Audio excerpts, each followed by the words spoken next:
How's it going, everyone? With the conclusion of the 7th training camp practice for the Packers, we had a couple players come back from injury.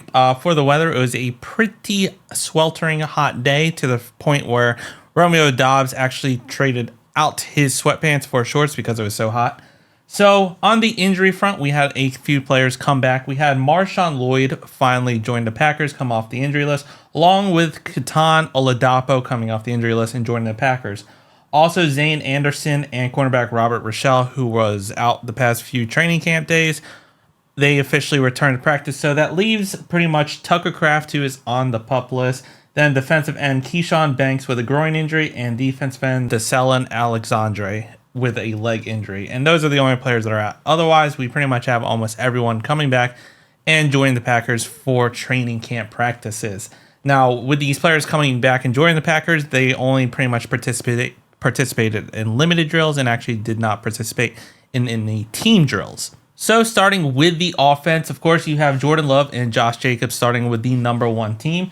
Then at tight end, Tyler Davis and Luke Musgrave. Tyler Davis is there because he was actually playing the H-back role and acting as a fullback, and that's the only reason he's over there playing with the ones, and he's not over Ben Sims at any point. Then you have at receiver Romeo Doubs and Jaden Reed. Then with the offensive linemen, we had Rasheed Walker, Elton Jenkins at left guard, Josh Myers over at center. Jordan Morgan is getting the start over Sean Ryan at right guard, and then Kadeem Telfort is getting the team reps over at right tackle, considering Zach Tom is just going through walkthroughs and not participating in any team drills. So Kadeem Telfort seems to have kind of solidified a bit of that backup right tackle role so far over Andre Dillard, especially considering Andre Dillard has looked pretty poor this whole training camp series. So for the offense, there were more one-on-one drills, and pretty much the standout today for the Packers was on offense, and that is Romeo Doubs. So during one-on-ones, Romeo Doubs was opposite of Jair Alexander 3 times and got the best of Jair all 3 times, even to the point where Jair Alexander was even asking for one more rep to try to win one of these battles. He wasn't granted a 4th matchup, so Romeo Doubs beat him 3 for 3, and definitely a huge improvement to where even Jair was talking about it, remembering when Romeo Doubs was a rookie and he couldn't get anything over him, and now he's over here and he believes he's probably like the number 2 receiver in the NFL, only being behind Devontae Adams. So a lot of praise and huge words coming from Jair Alexander, who just pretty much got toasted by Romeo Doubs. And to add on to Romeo Doubs' great day today, we have a tweet from Wes over here pretty much saying, Doubs is so nasty in red zone. Stokes had great coverage, and Love puts it where only Doubs can bring it in, and 87 gets feet down for the touchdown on 3rd and goal from the 4. And has pretty much been on a tear this entire training camp and has definitely been on display today. And then another player on offense that was getting a lot of praise. He doesn't play with the number ones. He's kind of not even mentioned in potentially one of the top 3 running backs even making this team. But he's going to make a case to where if it continues, it's going to be interesting if the Packers do try to hold 4 running backs. And that is Emmanuel Wilson. Andy Herman tweeted out saying, fantastic run by Emmanuel Wilson and a nice juke in the open field on Anthony Johnson Jr. He's had the best runs of camp so far, and he's actually done pretty well so far this entire camp.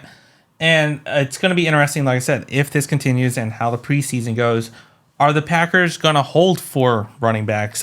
Because right now, a lot of people think that, hey, obviously you got Josh Jacobs and A.J. Dillon. Then you have Marshawn Lloyd. But over here you have Emmanuel Wilson, who has shown flashes in the past, continuing to have a good camp. So it's going to be interesting how it proceeds more for him and if he can actually make the 53-man roster. Now for the red zone time for the first team. So in the first one, they had a decent one. So Andy Herman tweeted over here, number 1 defense stays strong on the first 2 red zone plays. Check down to Musgrave for nothing and incomplete after Love bought time. Then on the next one, Love throws McKinney a gift interception in the back of the end zone, but 29 can't hang on. Then on the next one, Love gets the defense to declare, recognizes Doubs with a one-on-one versus Stokes and hits him for a touchdown. And then sprint right in red zone never works, and predictably it didn't work, defense all over it. But the Love to Doubs connection was very good and they were able to get a touchdown. Unfortunately, during the second go around for the Packers' number 1 offense in the red zone, they didn't have as much success as they did. So here it is, down 7.22 seconds left. Ball on the opposing 18-ish, no timeouts. Number one offense up first, 1st and 10. Keyshawn Nixon pass breakup on 1st down. 3 safety look for the defense with Williams and Bullard both on the field with a McKinney dime. Love rolls right and finds Musgrave for a wide open touchdown. A great route by 88, but he clean drops it. So dropped a would-be and should have been touchdown. So unfortunately on the next play, because of the drop touchdown, next play, Love throws to Watson at the goal line, and it's picked by Stokes. There were other talks about this play. Apparently, when Jordan Love threw it to Christian Watson, Watson wasn't looking for it, and Eric Stokes undercut it because he saw the play and picked it off, which, unfortunately, what should have been a touchdown was a pick. So they're going to have to clean that up, and didn't get a touchdown on this go-around. And so for the end of the day, for the number one offense, they did have to do push-ups as the defense won. So with Jordan Love coming back, out of the 3 practices, the defense has won 2 of 3 of them. So the defense so far continuing this trend of winning the day against the offense, even with Jordan Love. So Jordan Love and the offense do have some things to button up, but they're having a lot better showing than it was during the Sean Clifford QB1 days. So yes, the offense is a lot better, but the defense is still proving that they are a force to be reckoned with. So very great to actually see this. And with who was starting on opposite of the number one, who was with the number one defense. So on the back end at safety, you had Eric Williams, who got to start opposite of Xavier McKinney today. Then on the outside, Jair and Eric Stokes. Then in the middle, they were playing a base alignment instead of a nickel alignment today to start off. So you had McDuffie, Quay Walker, and Eric Wilson over there playing the 3 linebackers. And then over on the defensive line, we had Gary, Wooden, Clark, and Smith. So interesting to see Wooden was actually getting a lot more time with the number ones over there over TJ Slayton and Devontae Wyatt to start off. And now lastly, the special team side, the kicking competition. Now it's only down to 2 with Anders Carlson and Greg Joseph, considering James Turner got released earlier in the day right before practice. So Anders Carlson goes initially 3 for 3. He was good from 33, 38, and 48. And then on the second go around, he was good for 2 out of 3. He was good from 42 from the right hash mark and 54 from the left hash mark. But unfortunately, he missed from the left hash mark at 41 yards out, and he missed it wide right. But there was a high snap on the miss, even though Dalen Whelan did actually handle it pretty well. It was a high snap. Don't think it really actually affected it too much, but something to note for that missed field goal. Now, as for Greg Joseph, he made 3 for 3 on his first go-around from 33, 38, and 48.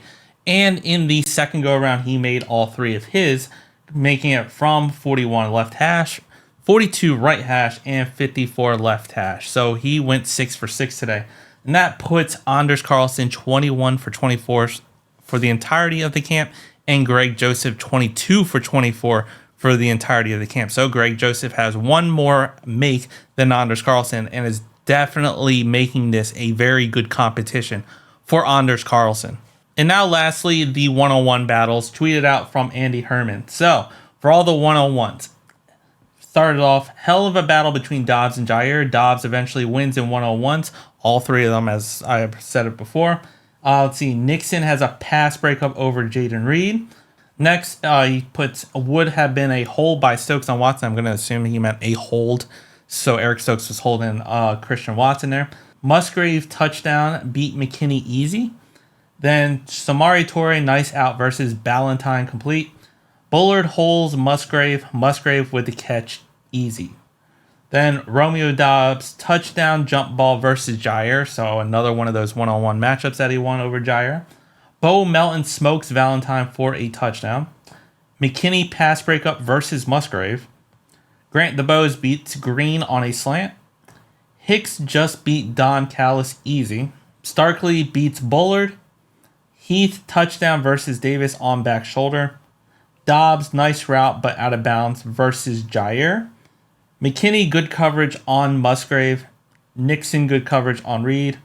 And Watson Mosses Stokes in the end zone. So a lot of good reps from the offense, and the cornerbacks were struggling this go around, but at the end of the day, on the 11-on-11 reps, the defense did once again beat the offense. So the defense can at least have that and not do push-ups. So the offense did push-ups once again today.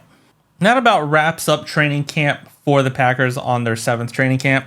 Once again, defense is showing their toughness and winning against the offense when it comes down to the 11 on 11, especially in the red zone. So this defense seems to be pretty formidable. The offense is no joke. They've been moving the ball. They've been doing pretty good things. They have some things they need to fix because Luke Musgrave, who should have caught a touchdown, drop it, and that led to the pick that pretty much lost it for the offense. So some things to button up. But this defense doesn't seem like it's a joke anymore. It actually seems like a very good defense. I'm very excited for preseason come along to kind of get a hint of what this defense could be. And then, of course, when we play the Eagles in Brazil, how this defense will be, especially against the run. But let me know what you think down in the comments. If you liked the video, hit the like button, subscribe to the channel, and as always, go Pack Go.